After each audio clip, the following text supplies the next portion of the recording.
I'm Lieutenant Colonel Isabella Horner, 39 years old, and I grew up watching F-15s slice across the Nevada sky while my father worked the flight line and my mother ran the base clinic. I earned my wings, my call sign Reaper 4, and command of an F-22 squadron the hard way, through discipline, precision, and a decade of proving I belonged. For years, I gave everything to the mission: loyalty, time, trust, even to leaders who questioned my place in the room. But when a Navy admiral ordered me out of a joint briefing like I didn't deserve to be there, only to freeze when my call sign flashed on the screen, I made a choice that changed everything. Have you ever been humiliated by someone who didn't know your worth until it was too late? If so, you're not alone. Before I tell you what happened, let me know where you're tuning in from, and if you've ever had to stand your ground after being underestimated, hit that like button and subscribe for more real stories about respect, boundaries, and quiet revenge. What happened next might surprise you. I grew up watching jets tear through the sky above Nellis Air Force Base, their contrails cutting white lines across the Nevada desert. My father worked the flight line, hands permanently stained with hydraulic fluid and jet fuel. My mother ran the base clinic, stitching up training injuries and reminding pilots that invincibility was a feeling, not a fact. They taught me that precision wasn't optional and that respect was something you built one decision at a time. I joined the Air Force Academy at 22, the first female cadet from my town. The local paper ran a story with a photo of me in dress blues, standing in front of my parents' house. My father cut it out and pinned it to his workbench. My mother framed it and hung it in the clinic waiting room. I carried both of those gestures with me through every morning run, every academic board, every flight simulation that felt designed to break me. Colonel Derek Hale became my mentor during advanced flight training. He was 48 then, a decorated F-15 pilot with a reputation for producing exceptional wingmen. He pulled me aside after my third training sortie and said something I never forgot. "Horner, you fly like you're trying to prove something. Stop. You either can or you can't. The jet doesn't care about your feelings." He was right. I'd been so focused on being the best female pilot that I'd forgotten to just be the best pilot. After that conversation, something shifted. I stopped anticipating judgment and started anticipating threats. My scores improved. My instructors stopped watching me differently. I became just another pilot in the ready room, and that anonymity felt like victory. I earned my call sign during a training intercept that went wrong over the Gulf. My wingman's hydraulics failed at 20,000 feet, and he was losing altitude fast. Tower wanted him to eject over water. I talked him through a controlled descent instead, shadowing his aircraft the entire way down, feeding him airspeed corrections and angle adjustments until he touched down on a remote auxiliary strip with 50 feet of runway to spare. The debrief officer said I'd been calm as death on the radio. Someone muttered "Reaper" and it stuck. The call sign felt appropriate. I didn't showboat. I didn't need the glory. I just brought people home. By the time I made Major, I was leading a 12-pilot F-22 squadron out of Joint Base Elmendorf-Richardson in Alaska. We ran intercepts along the Aleutian Corridor, shadowing Russian bombers that tested our airspace like clockwork. My squadron trusted me because I never asked them to do anything I wouldn't do first. We trained in weather that grounded commercial flights. We flew night sorties in conditions that made instrument panels feel like suggestions. We became a unit that didn't need to talk much because we'd learned to think in formation. But the Air Force is still a hierarchy, and hierarchies have patterns. I watched male pilots with half my flight hours get promoted ahead of me. I sat in briefings where my recommendations were dismissed until a man repeated them verbatim 5 minutes later. I learned to document everything, to speak in declarative sentences, to never let frustration show on my face. Colonel Hale called it playing the long game. I called it exhausting. When the Sky Shield initiative launched, it was supposed to be a triumph of joint operations. The Air Force and Navy would integrate command structures, share intelligence, and run coordinated missions across air and sea domains. It sounded good in the press releases. In practice, it meant a lot of officers from different branches trying to prove their service was superior while pretending to collaborate. I was assigned as the Air Force liaison for the Western Tactical Group, which meant I spent half my time in briefings and the other half translating Air Force doctrine into language Navy officers would accept.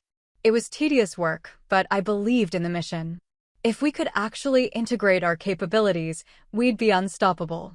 That's when Admiral James Thorne arrived. He was 56, a career Navy officer who'd come up through surface warfare before transitioning to strategic operations.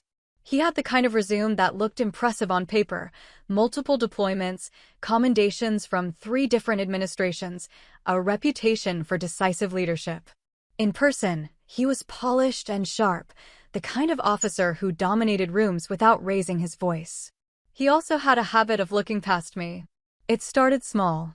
I'd brief a tactical assessment, and he'd nod along, then turn to my male counterpart and say, "Captain Reeves, what do you think?" As if I'd just been warming up the room. I'd submit reports that went into meetings with my name on them and came out with someone else's signature. When I called it out, I was told I was being overly sensitive or that this is how joint operations work. Commander Rick Lawson noticed it too. He was a Navy liaison I'd worked with on a prior exercise, a sharp tactical mind with an easy sense of humor. We'd built a solid working relationship, the kind where you could disagree in a meeting and grab coffee afterward without tension. He was 38, ambitious, but fair. Or so I thought. One afternoon, after a particularly frustrating briefing where Admiral Thorne had reassigned my squadron's air coverage plan to a Navy asset without consultation, Lawson caught up with me in the corridor. "That was out of line," he said quietly. "It was strategic," I replied. "He's establishing dominance. If I push back too hard, I'm insubordinate. If I don't push back, I'm irrelevant." Lawson hesitated, then said, "He's not going to change, Isabella. You know that, right?" "I'm not asking him to change. I'm asking him to follow protocol." He looked at me for a long moment, and I saw something shift in his expression. Not pity. Calculation. He was deciding whether aligning with me or with Thorne would serve his career better. "I'll talk to him," Lawson said. He never did. Over the next few weeks, Lawson started showing up to Thorne's office more often. He stopped copying me on prep emails. In meetings, he'd echo Thorne's positions even when they contradicted things we'd agreed on privately. I watched him choose his path, and I didn't blame him. Ambition makes people flexible. But it still felt like betrayal. One evening, Colonel Hale stopped by my office. He'd been observing the SkyShield integration from a distance, technically retired, but still consulted on joint ops. He sat down across from me and set a cup of coffee on my desk. "They're setting you up to be the example, not the exception," he said. "I know. Do you?" He leaned forward. "Because from where I'm sitting, you're still trying to win their respect. You can't win a game where the rules change every time you're about to score. So what do? You keep flying. You keep leading. And you stop expecting fairness from people who benefit from the system being unfair." He left, and I sat there staring at my flight logs, at years of missions and citations and performance reviews that all said the same thing: exceptional officer, strong leader, recommend for advancement. And yet here I was, watching men with fewer qualifications make decisions about my command. The air was shifting. I could feel it. Center in San Diego. My team had spent 3 weeks preparing the tactical package, air coverage maps, intercept protocols, logistical coordination for a simulated carrier defense exercise. The data was solid. The plan was tight. I'd briefed it twice to my own command and gotten unanimous approval. I flew down the night before, reviewed my notes in the hotel room, and showed up 30 minutes early in dress blues. Nameplate aligned, ribbons positioned exactly to regulation, shoes polished to a mirror finish. I'd learned that in these environments, appearance was scrutinized before competence. The conference room was filling up when I arrived. Navy officers clustered near the front, Air Force personnel toward the sides, a few Marine liaisons in the back. The room had that pre-briefing energy: coffee cups, low conversation, people reviewing slides on tablets. I took a seat near the center, close enough to be visible but not so forward that it felt aggressive. Admiral Thorne entered at 12:55, trailed by his staff. He had that command presence that made people straighten in their chairs. He didn't acknowledge me, which wasn't unusual. He rarely did. The briefing started on time. A Navy captain presented the operational overview, then handed off to me for the air component. I stood, moved to the podium, and pulled up the first slide. Good afternoon. I'm Major Isabella Horner, F-22 Squadron Commander for the Western Tactical Group. Our team has developed an integrated air defense plan that coordinates Air Force assets with carrier-based aviation to provide layered coverage across the exercise zone. I walked through the first 3 slides: threat assessment, asset allocation, communication protocols. The room was quiet, attentive. I was hitting my marks. Then Admiral Thorne interrupted. Major, I'm not sure we need this level of detail. We're familiar with air coverage basics. I paused. Sir, this is the framework the exercise is built on. The Joint Command requested a comprehensive briefing. I understand that. His tone was patient, like he was explaining something to a slow student. But we've got a lot to cover today, and frankly, this feels redundant. I felt the room's attention shift. A few officers glanced at each other. I kept my voice level. Respectfully, Admiral, the air component is critical to the exercise's success. Without clear coordination, we risk blue-on-blue incidents and coverage gaps. He smiled. Not warmly. Major Horner, I appreciate your enthusiasm. But let's keep this moving. I nodded and continued, adjusting my pace.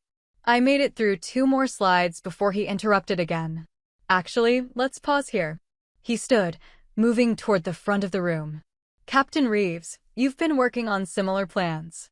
Why don't you walk us through the Navy's perspective? Reeves looked uncomfortable but stood. He pulled up his own slides, which were essentially a reformatted version of the plan I'd submitted 2 weeks earlier. Same data, same conclusions, different service logo. I sat down. Lawson was 3 seats away, staring at his tablet. He didn't look up. The briefing continued without me. When it ended, I gathered my materials and headed for the door. I was almost to the corridor when Admiral Thorne's voice carried across the room. Major Horner, a word. I turned. He was standing near the podium, arms crossed, surrounded by his staff. Yes, sir. In the future, when I ask you to wrap up, I expect you to wrap up. We're running tight schedules here, and I don't have time for drawn-out presentations. Understood, sir. Good. He glanced at the officers around him, then back at me. And next time, maybe skip the full dress uniform. We're running a briefing, not a fashion show. The room went quiet. A few officers laughed, nervous and quick.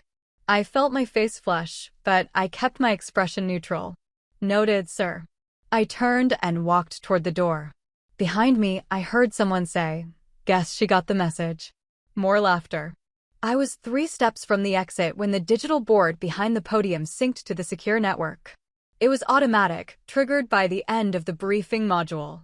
The screen flashed white, then displayed the access roster for classified operations tied to the exercise. Top of the list, top clearance, Reaper 4, F-22 Command. The laughter stopped. I didn't turn around. I didn't need to. I knew exactly what they were seeing. Reaper 4 wasn't just a call sign. It was tied to a classified sortie 3 years earlier, a mission that had extracted a trapped Navy reconnaissance team during a failed operation in the Helmand province. The team had been pinned down by enemy fire, their extraction helo shot down, no air support within range. Except there was. My squadron had been running a training exercise 200 miles away. We diverted, burned through our fuel reserves, and provided close air support until a Marine unit could move in. We didn't lose a single person. The mission commander for that operation had been Admiral James Thorne. I heard a chair scrape behind me. Someone whispered, "That's her." I reached the door, turned back, and offered a crisp salute. "Gentlemen." Then I walked out. The corridor was empty and bright, fluorescent lights buzzing overhead. I made it to the stairwell before my hands started shaking. Not from fear. From the effort of holding everything in.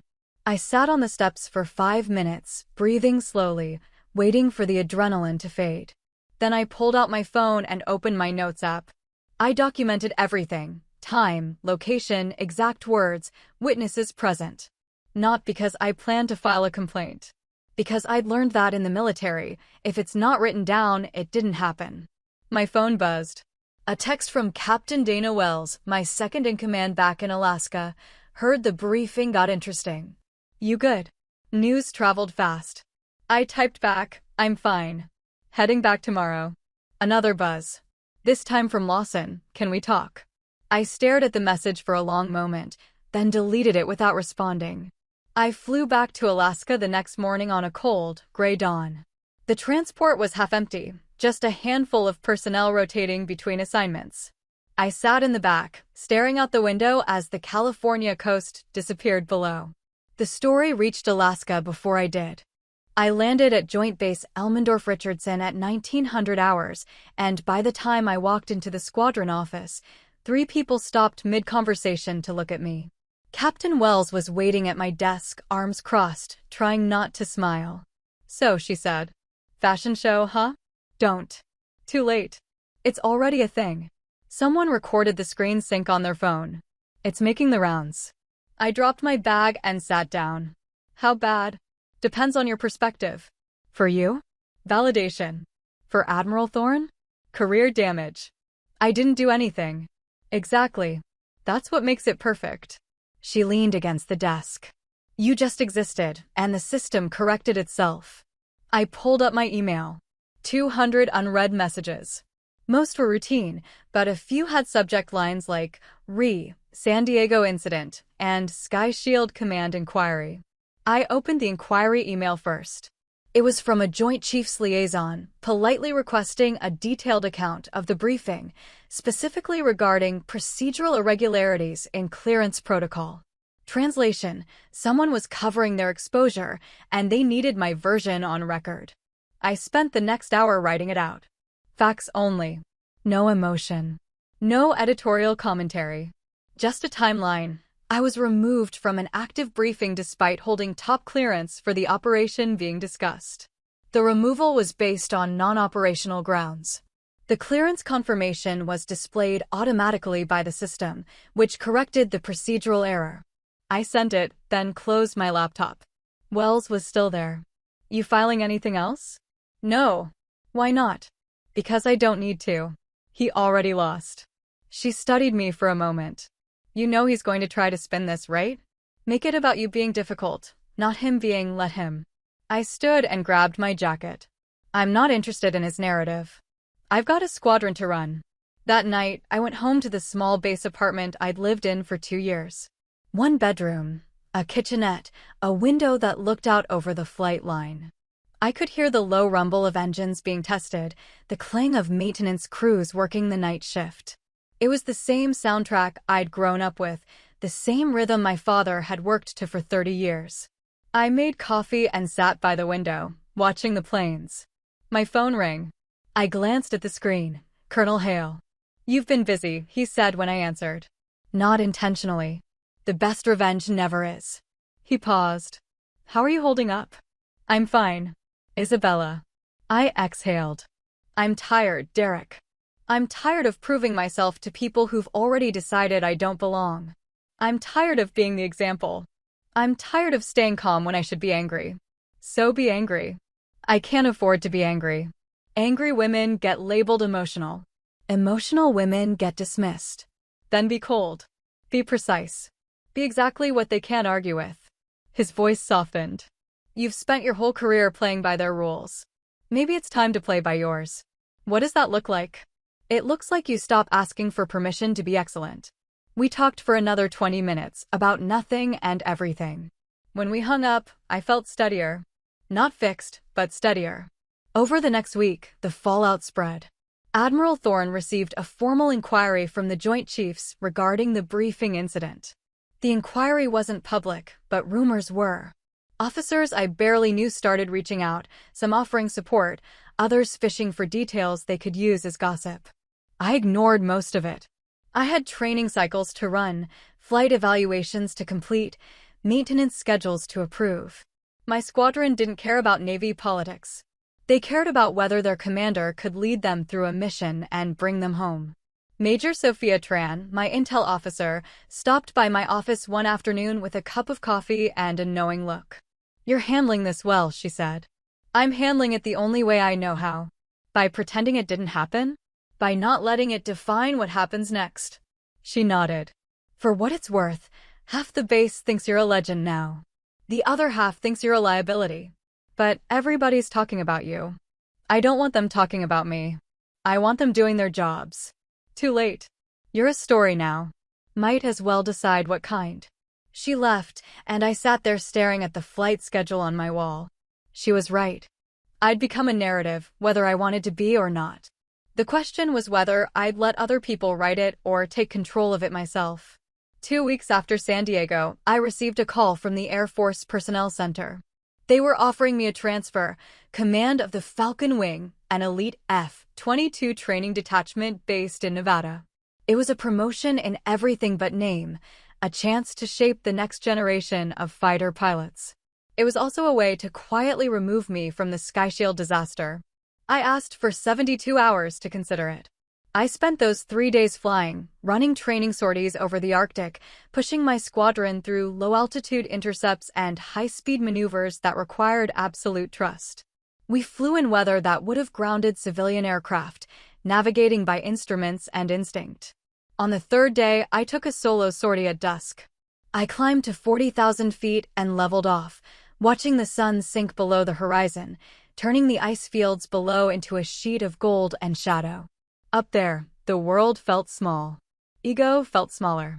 I radioed back to base. Reaper 4 returning to base. Permission to land. Roger, Reaper 4. You're cleared. Welcome home. I descended through the clouds, lined up with the runway, and brought the jet down smooth. As the wheels touched asphalt, I made my decision. I accepted the transfer. Not because I was running. Because I was done waiting for a system to validate me. I'd spent years proving I belonged. Now I was going to lead. When I told Colonel Hale, he laughed. About time. You think I'm making the right call? I think you're making your call. That's all that matters. I filed the paperwork that afternoon. Within a week, my transfer was approved. Within 2 weeks, I was packing up my office in Alaska, saying goodbye to a squadron that had become family, and preparing to take command of a unit I'd only read about. Before I left, Captain Wells pulled me aside. You know they're going to test you, right? The new pilots. They're going to want to see if you're as good as your reputation. Let them test me. And if they don't respect you, then I'll earn it. Same way I always have. She smiled. Good answer. I left Alaska on a clear morning, the kind where you could see the mountains stretching forever. As the transport lifted off, I looked back one last time at the base, at the flight line, at the life I was leaving behind. Forward. Always forward.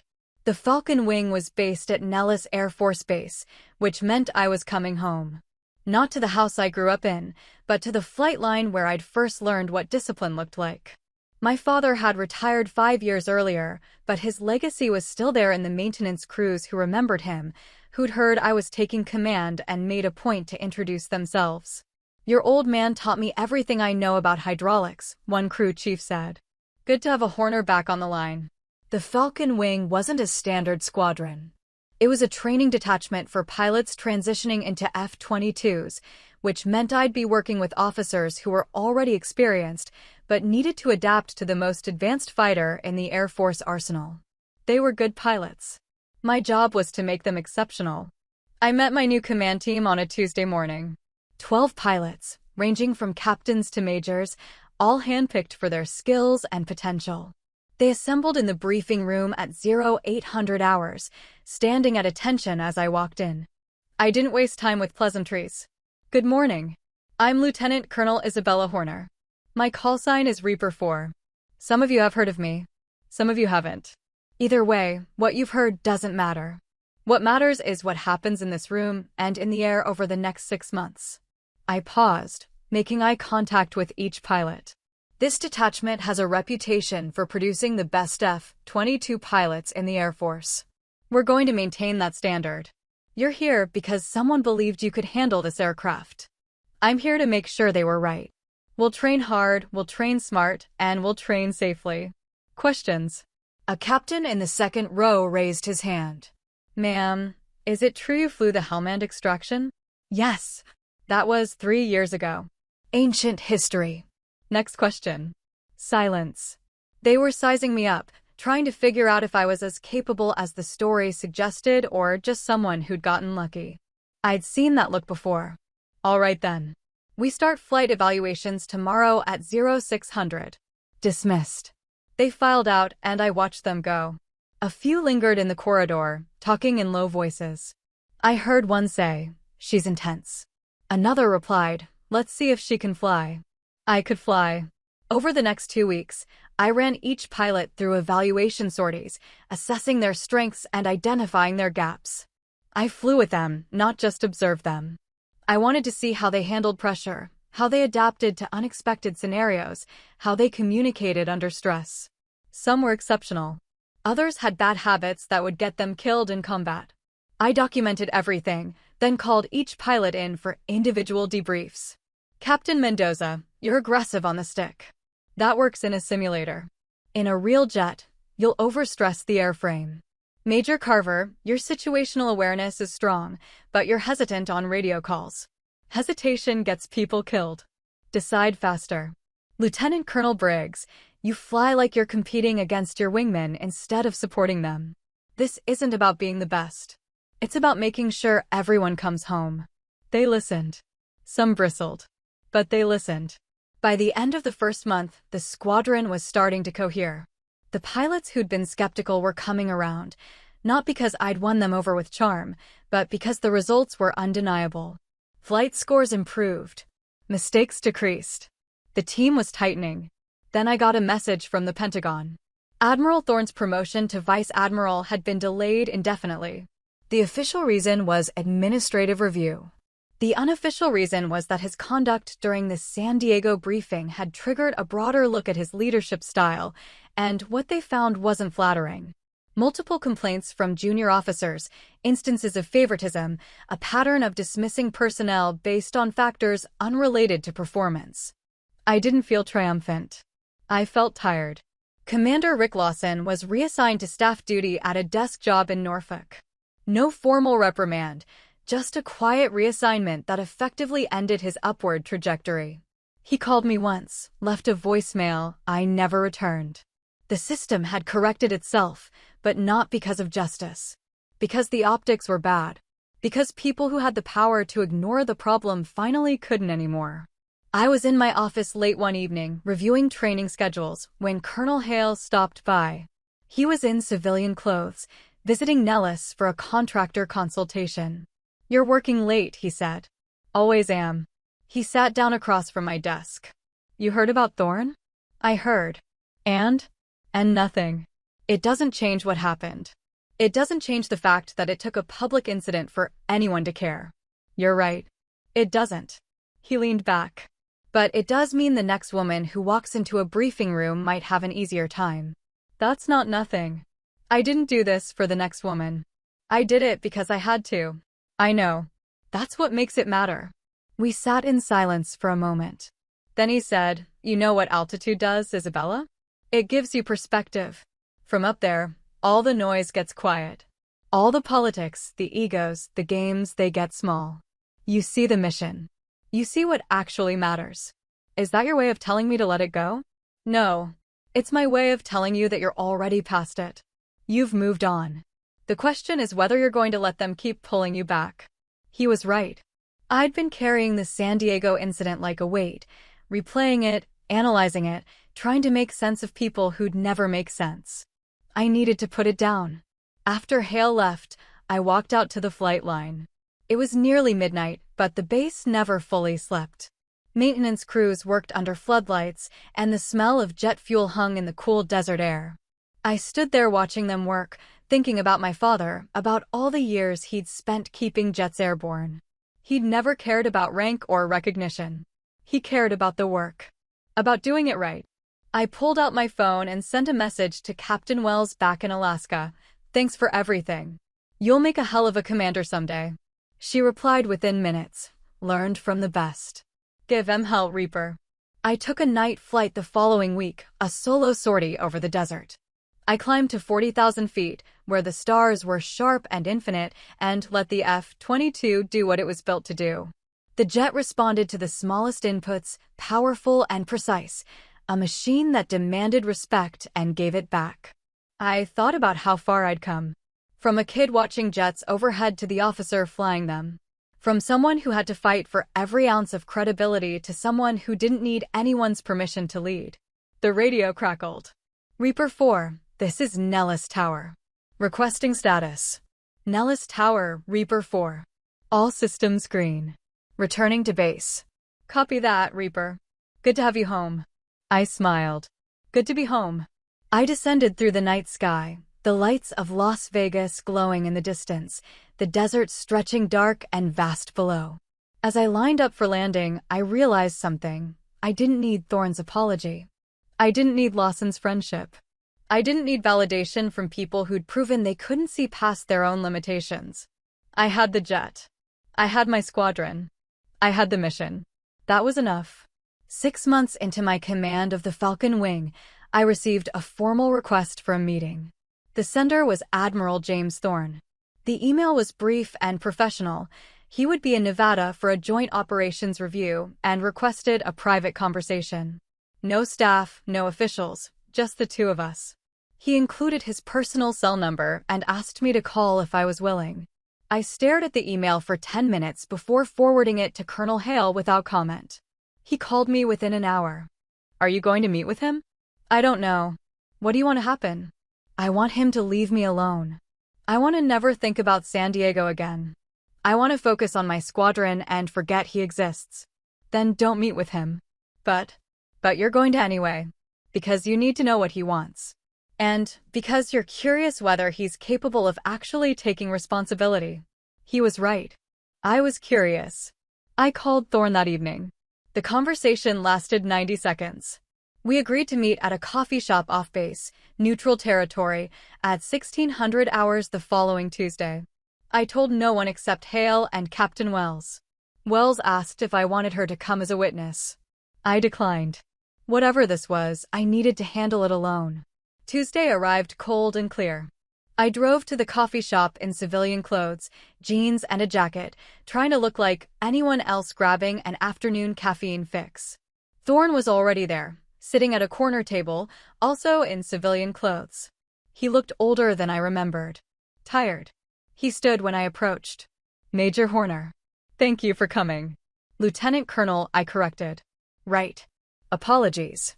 He gestured to the chair across from him. Please. I sat.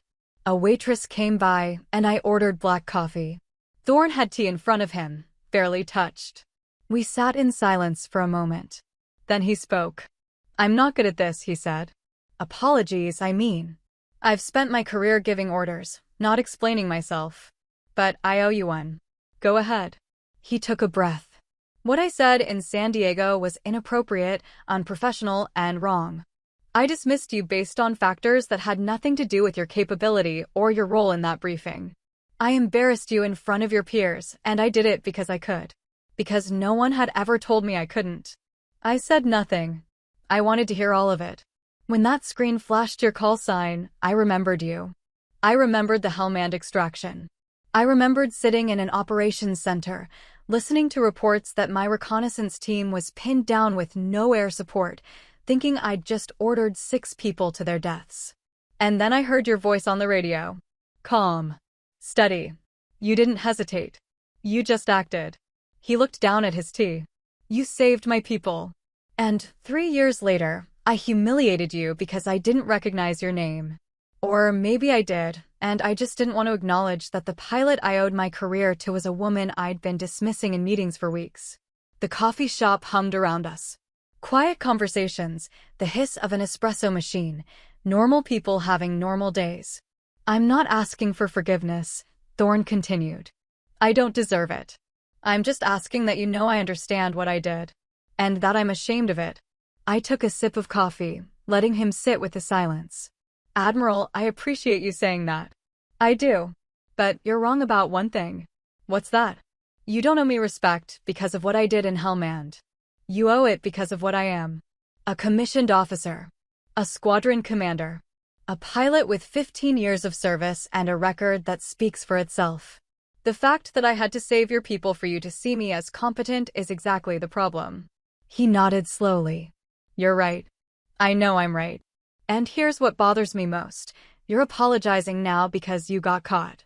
Because the optics were bad and it damaged your career. But how many other women did you dismiss before me? How many junior officers did you humiliate when there wasn't a screen to prove their worth? How many people didn't get the chance to have this conversation? His face tightened, but he didn't look away. More than I can count. Then this apology isn't for me. It's for you. It's so you can feel better about what you did and move on. But I don't have that luxury. I'm still the woman who has to prove herself every time I walk into a room. I'm still the officer whose authority gets questioned by people half as qualified. Your apology doesn't change that. No, he said quietly. It doesn't. We sat there for another minute. Then I stood. I accept your apology, Admiral. Not because it fixes anything, but because I don't want to carry anger toward you anymore. It's not worth the energy. But we're not even. We never will be. He stood as well, extending his hand. Fair enough. I shook it. Once. Then I left. I sat in my car for a few minutes before driving back to base, letting the conversation settle. I didn't feel victorious. I didn't feel healed. I felt like I'd closed a door I'd been staring at for too long. Commander Lawson tried to reach out 2 weeks later. He sent an email asking if we could talk, saying he wanted to explain his actions in San Diego. I read it once, then archived it without responding. There was nothing he could say that would matter. He'd made his choice when it counted. I'd made mine. We were both living with the consequences. Captain Wells called that night. You doing okay? Yeah, I'm good. Hale told me you met with Thorne. Of course he did. She laughed. How'd it go? He apologized. I listened. We're done. That's it. That's it. No dramatic confrontation. No tearful reconciliation. Just two people acknowledging what happened and moving on. Sounds anticlimactic. It was. And that's fine. I don't need drama. I need closure. Did you get it? I thought about that. I think so. Or at least I got as close as I'm going to. We talked for a while longer, catching up on squadron gossip and training schedules. When we hung up, I felt lighter. Not because Thorne had apologized, but because I'd realized something important. His apology wasn't what I needed. What I needed was to trust myself again. To know that my judgment was sound, that my leadership was solid, that I didn't need external validation to know my worth. I had that now. The next morning, I ran my squadron through a complex training scenario, multi-aircraft intercept with simulated surface-to-air threats and communication jamming. It was designed to be chaotic, to force split-second decisions under pressure. My pilots executed flawlessly. After the debrief, Captain Mendoza approached me. Ma'am, that was the best training sortie I've flown in 10 years. Why? Because you trusted us. You gave us the parameters and let us figure it out. You didn't micromanage. You just led. I nodded. That's the job. He smiled. Well, you're damn good at it. As he walked away, I realized that this, right here, was what mattered. Not apologies from people who'd wronged me. Not vindication from a system that had failed me. Just the work. The mission. The people who trusted me to bring them home. I'd rebuilt trust. Not with Thorne or Lawson. With myself. 2 years passed. The Falcon Wing became one of the highest-performing training detachments in the Air Force. Our pilots went on to lead squadrons across 3 continents. 2 received distinguished flying crosses. 1 became an instructor at the weapons school. The work spoke for itself. I was promoted to Colonel 06 at 41. The ceremony was small, just my squadron and a handful of senior officers. My parents flew in from Nevada, my father still moving with the careful precision of someone who'd spent decades working around heavy machinery. My mother cried during the oath, which she tried to hide but couldn't. Colonel Hale pinned on my eagles. Told you the long game was worth it, he said quietly. You were right. I usually am. After the ceremony, my squadron threw together an impromptu celebration at the officers' club. Someone ordered too much food. Someone else smuggled in a bottle of decent whiskey. We stood around swapping stories, the kind of easy camaraderie that only comes from shared hardship and mutual respect. Captain Mendoza, now Major Mendoza, raised a glass. To the Colonel. The best pilot I've ever flown with, and the only commander who's ever actually scared me into being better. The room laughed. I raised my glass back. To the Falcon Wing. You made it easy. Later that night, after everyone had left, I walked out to the flight line alone. The base was quiet, just the distant hum of generators and the occasional bark of orders from a night maintenance crew. I stood there looking at the rows of F-22s, their silhouettes sharp against the Nevada sky. My phone buzzed. A message from Captain Wells. Congratulations, Colonel. Proud doesn't cover it. I typed back, how's command treating you? Exhausting. Rewarding. Exactly like you said it would be. Good. That means you're doing it right. She'd taken over my old squadron in Alaska 6 months earlier. From everything I'd heard, she was exceptional. Better than I'd been at her age. That felt like legacy. I got reassigned 3 months later. Not a lateral move. A significant one. I was given command of a composite air wing, a mix of F-22s, F-35s, and support aircraft responsible for air superiority operations across the Pacific Theater. It was a job typically reserved for officers with 25 years of service. I had 17. The assignment came with a briefing at the Pentagon and a classified operational overview that I couldn't discuss even with my family. What I could say was this: I was responsible for 1,200 personnel, 48 aircraft, and strategic operations that directly impacted national security. It was the job I'd been training for my entire career. The job I'd been told I wasn't ready for 100 times by people who didn't have half my flight hours. I reported to my new command on a Monday morning. The operations center was massive, filled with screens displaying real-time data from across the Pacific. Officers moved with purpose, headsets on, tracking flights and coordinating logistics. I walked in and the room came to attention. At ease. I moved to the central console. I'm Colonel Isabella Horner. I'll be your new wing commander. Some of you know my reputation. Some of you don't. What you need to know is this: we run a tight operation. We train hard, we communicate clearly, and we support each other. I don't care about politics. I don't care about service rivalry. I care about mission success and bringing everyone home. Questions? A young lieutenant raised his hand. Ma'am, is it true you're Reaper 4? Yes. The Reaper 4? From the Helmand extraction. That was a long time ago, Lieutenant.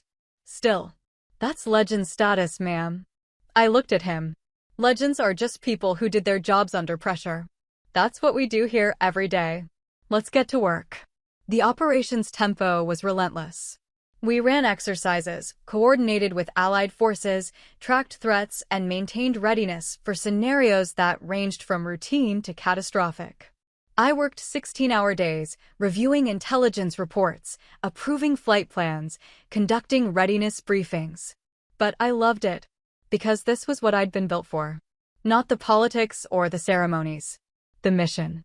One evening, Major Sophia Tran, now serving as my executive officer, stopped by my office with coffee and a knowing smile.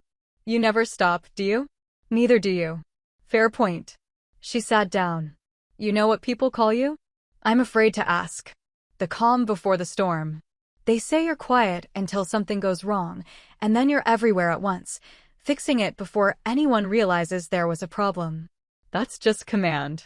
No, that's you. Most commanders react. You anticipate. I shrugged. I've had good teachers. She left, and I went back to work. But her words stuck with me. I thought about all the people who'd shaped my career. My father, who taught me precision. My mother, who taught me resilience. Colonel Hale, who taught me patience. My squadron, who taught me trust. And I thought about the people who'd tried to stop me. Admiral Thorne. Commander Lawson. The countless officers who dismissed me, doubted me, or tried to sideline me. They'd all been part of the story. But they hadn't defined it. I'd defined it. By showing up.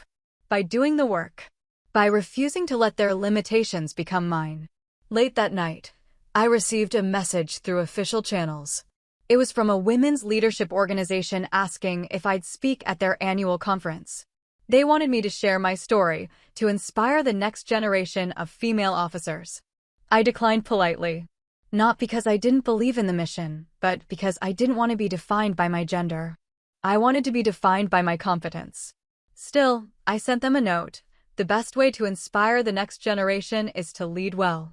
Show them what's possible by doing it, not talking about it. A month later, I was sitting in a pre-flight briefing, reviewing a classified sortie with my senior pilots. The mission was complex, a long-range intercept requiring mid-air refueling, precise timing, and flawless coordination. As we finalized the flight plan, one of the pilots, a lieutenant colonel with 15 years of experience, looked at me and said, "Ma'am, I just want to say, it's an honor flying under your command." I nodded. "The honor's mine. Let's make it count." We launched at 0400 hours, 6 F-22s climbing into the pre-dawn darkness. I was flying lead, my call sign lighting up the HUD, Reaper 4. The mission went flawlessly. We intercepted the target, gathered the intelligence we needed, and returned without incident. As we descended toward base, the sun was just breaking over the horizon, painting the sky in shades of gold and red. Tower came over the radio. "Reaper 4, you're cleared for landing." "Welcome home, Colonel." I smiled. "Good to be home." As my wheels touched the runway, I thought about respect. About how it's not granted by rank or demanded by authority. It's earned in moments like this, in the silence after the laughter, in the work when no one's watching, in the choices you make when no one would blame you for walking away. Justice hadn't come through revenge. It had come through endurance. Through showing up every day and proving that I belonged, not to anyone else, but to myself. I taxied to the hangar, shut down the engines, and climbed out of the cockpit. My crew chief was waiting, grinning. "Smooth flight, Colonel?" "Always is." As I walked toward the operations center, the sun fully rose behind me, and I realized something. I'd made it. Not because the system had changed. Not because people like Thorne had learned their lesson. But because I'd never stopped flying. 1 year later, I stood in front of the bathroom mirror at 0500 hours, adjusting my dress blues for what felt like the 100th time. The stars on my shoulders were new, Brigadier General, 07, and they still felt foreign. Heavy in a way that had nothing to do with their physical weight. My promotion ceremony was scheduled for 1000 hours at the Pentagon. My parents were flying in. Colonel Hale was coming. Captain Wells, now Major Wells, had requested leave specifically to attend. Even Major Tran had coordinated her schedule to be there. The Secretary of the Air Force would officiate. It was going to be formal, official, and exactly the kind of attention I'd spent my career avoiding. I'd tried to keep it small. The Air Force had other ideas. First female fighter pilot to make general officer, the public affairs officer had said when she called to discuss media coverage. "This is historic, ma'am. We need to recognize that." "I'd rather you didn't." "With respect, Colonel, that's not your call anymore." She was right. At this level, I wasn't just an officer. I was a symbol, whether I wanted to be or not. Every decision I made, every word I spoke, every appearance I attended would be scrutinized not just for its operational merit, but for what it represented. The weight of those stars suddenly made sense. I finished adjusting my uniform, grabbed my keys, and headed out. The drive to the Pentagon took 40 minutes in early morning traffic. I spent most of it listening to a news podcast discussing tensions in the South China Sea, the same tensions that had dominated my operational focus for the past year. The world kept turning. Threats kept evolving. My job kept expanding. I arrived at the Pentagon at 0700 hours and made my way through security to the office I'd been assigned. It was larger than any workspace I'd ever had, with windows overlooking the river and enough room for a conference table. My name was already on the door. Jen Isabella Horner, Deputy Director of Operations. The title felt surreal. Major Tran was waiting inside with coffee and a tablet full of briefings I needed to review before the ceremony. "Morning, General," she said, emphasizing the rank with a slight smile. "Don't start. Too late. It's official in 3 hours." "I'm practicing." She handed me the coffee. "How are you feeling?" Like I'm about to walk into a room full of people who expect me to have answers I don't have. That's called leadership. You've been doing it for years. This is different. It is. But you're ready. I wasn't sure I believed her, but I appreciated the confidence. The morning passed in a blur of meetings and last-minute coordination. At 0930 hours, I was escorted to a preparation room where a protocol officer ran through the ceremony sequence. Stand here. Walk there. Salute. Speak for no more than 3 minutes. Smile for photos. Standard military theater. My parents arrived at 0945. My father looked uncomfortable in his suit, but proud. My mother was crying before she even saw me, which made me laugh despite my nerves. You look beautiful, she said, hugging me tightly. I look like a recruiting poster. Same thing. Colonel Hale arrived moments later, now retired, but still carrying himself like he owned every room he entered. He shook my hand, then pulled me into a brief hug. Your father would have loved this, he said quietly, referring to the man who'd mentored both of us in different ways. He's here, I replied, glancing at my actual father. Just without the flight suit. Hale smiled. I meant your Air Force father. But yes, both of them would be proud. At 0955, we were called to the ceremony hall. It was packed, more people than I'd expected. Senior officers lined the front rows. My squadron commanders from the past decade filled the middle sections. Junior officers and enlisted personnel stood along the walls. The Secretary of the Air Force waited at the podium, flanked by the Chief of Staff and my outgoing predecessor. I walked down the center aisle, acutely aware of every eye tracking my movement. When I reached the front, I came to attention and saluted. The Secretary returned the salute and began speaking. His remarks covered my career highlights: the Academy, Flight School, Squadron Command, the Helmand extraction, which I'd hoped wouldn't be mentioned but knew would be, my work with the Falcon Wing, and my recent command of the Pacific Composite Air Wing. He spoke about leadership, resilience, and breaking barriers. Then he paused and looked directly at me. General Horner, you're standing here today not because of your gender, but in spite of the obstacles your gender created. You earned this rank the same way every officer in this room earned theirs, through competence, dedication, and an unwavering commitment to the mission. But you also earned it while carrying a burden that most of us will never fully understand. You had to be twice as good to be seen as half as qualified. You had to prove yourself again and again to people who'd already decided you didn't belong. And you did it with grace, professionalism, and a quiet strength that has inspired everyone who's ever served under your command. The room was silent. Your promotion today is not just a recognition of your achievements. It's a statement about the Air Force we're becoming. One where talent matters more than tradition. Where competence outweighs comfort. Where the best leaders rise, regardless of who they are or where they came from. He stepped forward and removed my Colonel Eagles. My mother and Colonel Hale stepped up to pin on the new stars. My mother's hands shook slightly. Hale's were steady as steel. When they finished, the secretary asked me to speak. I'd prepared remarks. 3 minutes of carefully crafted sentences, thanking the right people and acknowledging the right milestones.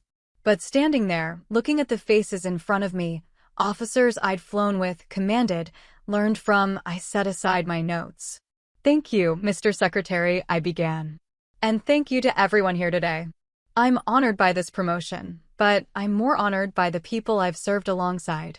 Every pilot who trusted me as their wingman. Every commander who took a chance on me. Every enlisted airman who kept my aircraft flying and my mission possible. This rank isn't mine. It belongs to all of you. I paused, collecting my thoughts. Someone once told me that respect isn't granted by rank, it's earned in the silence after the laughter. I've thought about that a lot over the years. About the moments when people doubted me. When they dismissed me. When they questioned whether I belonged. Those moments hurt.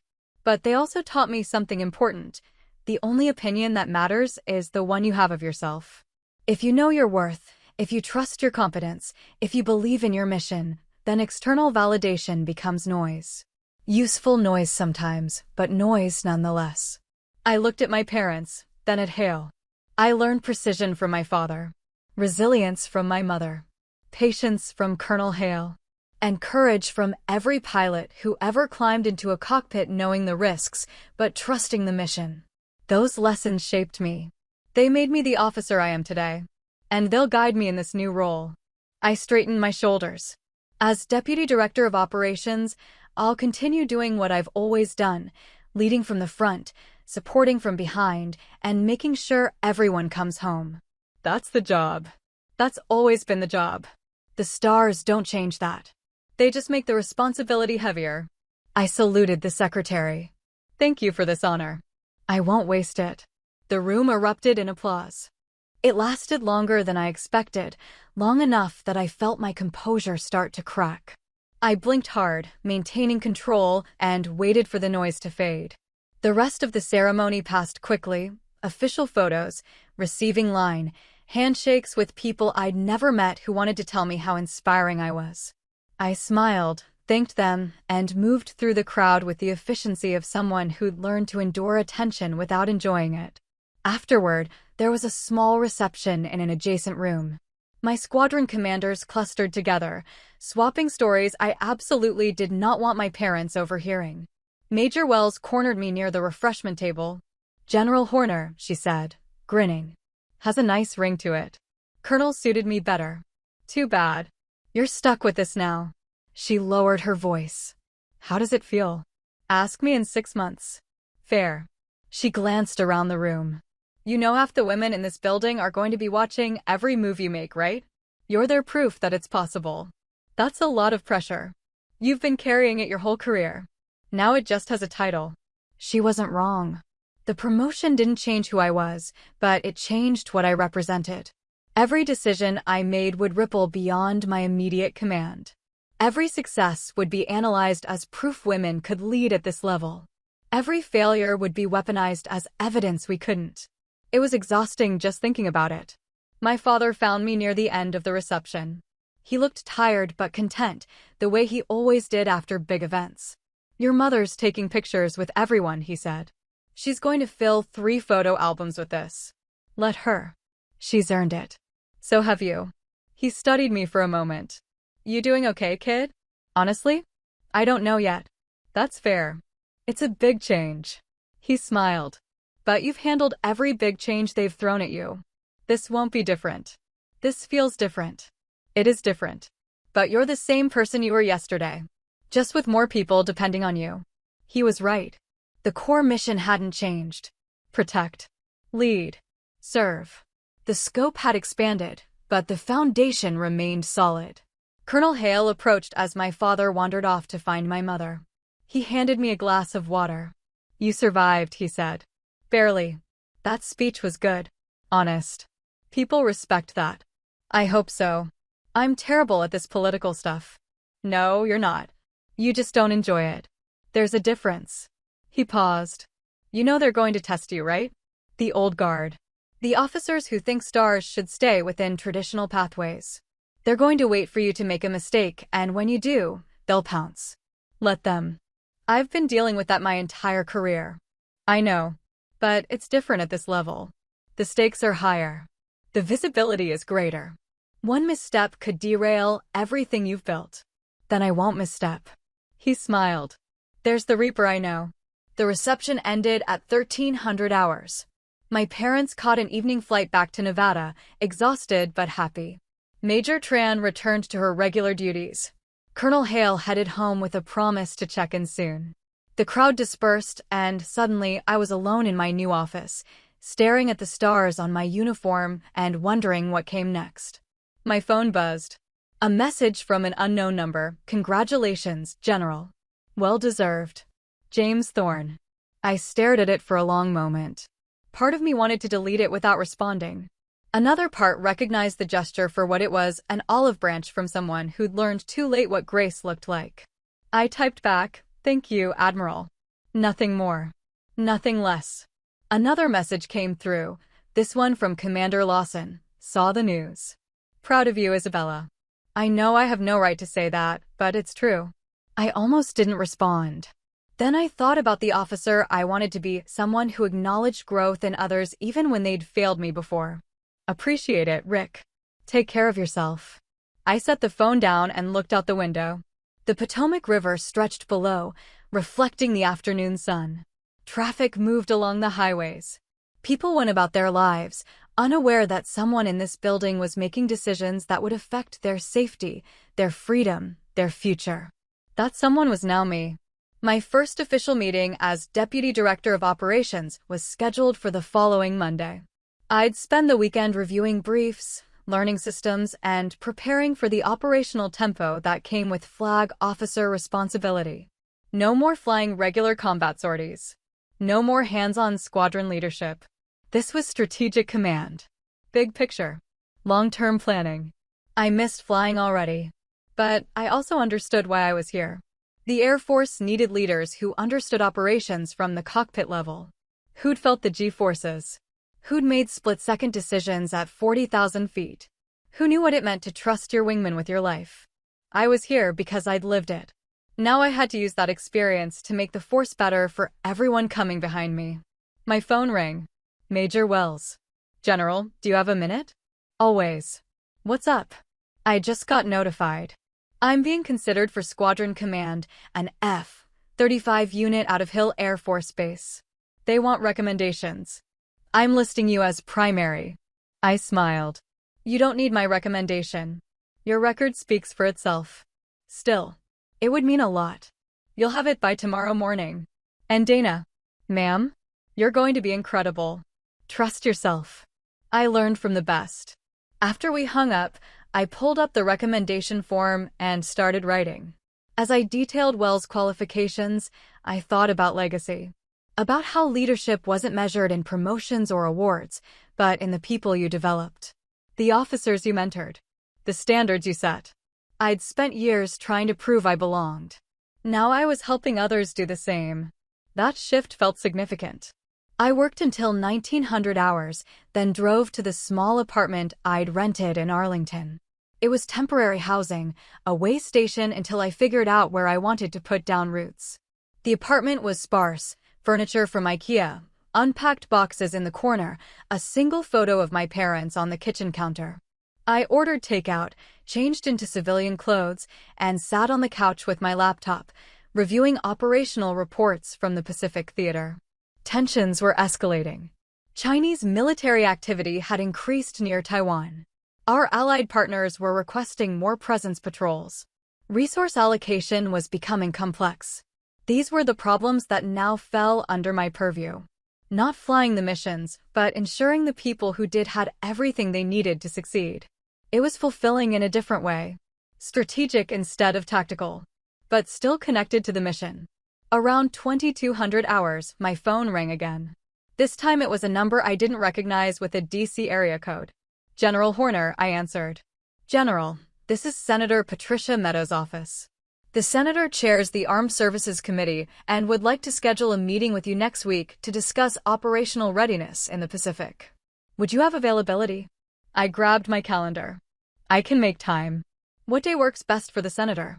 We scheduled it for Wednesday at 1400 hours. After hanging up, I sat there processing the new reality. I was now someone senators wanted to meet with. Someone whose opinion carried weight in policy discussions. Someone who'd transitioned from tactical operator to strategic leader. The stars on my uniform weren't just rank. They were responsibility, influence, power. I had to be careful with all three. I spent the rest of the evening preparing for the meeting, researching the Senator's priorities and reviewing classified assessments of Pacific readiness. By midnight, I had a solid brief prepared. By 0100 hours, I was too wired to sleep, so I went for a run. The streets of Arlington were quiet at that hour, just the occasional car passing and the hum of distant traffic. I ran along the river trail, letting my mind process everything that had happened in the past 24 hours. 1 year ago, I'd been a colonel commanding an air wing, focused on operations and mission success. Now I was a general officer with strategic responsibilities that extended far beyond any single command. The scale had shifted. The complexity had increased. But the core remained the same: serve the mission, support the people, make the hard calls. I could do this. I had to do this. Because somewhere out there, A young woman was sitting in a ready room, the only female pilot in her squadron, wondering if she'd ever advance beyond a certain point, wondering if the system would let her. My job was to make sure the answer was yes. Not by lowering standards, not by creating special pathways, but by ensuring competence was the only metric that mattered. By dismantling the barriers that had nothing to do with capability. By leading in a way that made gender irrelevant. That was the real mission. And it was just beginning. I returned to my apartment at 0200 hours, showered, and finally fell asleep. When my alarm went off at 0530, I woke with clarity. The stars on my uniform represented more than rank. They represented possibility. Proof that the system could evolve. That barriers could fall. That a girl from Nevada who grew up watching jets could end up leading the people who flew them. I put on my uniform, pinned on the stars, and looked at myself in the mirror one more time. General Isabella Horner. It still felt strange. But it also felt right. I grabbed my keys and headed to the Pentagon, ready for whatever came next. That's it for me. I held the line and the room got quiet. If this hit home, like, subscribe, and share it with someone who needs the reminder. Drop your take in the comments, I read them. Questions for you. Have you ever been dismissed in public, then suddenly recognized in private? What did you do next? When someone crosses a line at work, do you call it out or document and escalate later? What's one boundary you're setting this week, and how will you enforce it? Have you ever stood up for a colleague in the moment? How did it land? If you were in that briefing, what would you have said when the screen flashed my call sign? For those in uniform or high-stakes roles, what earns respect fastest? Results, rank, or how you carry yourself? What's your quiet revenge story where professionalism did the talking?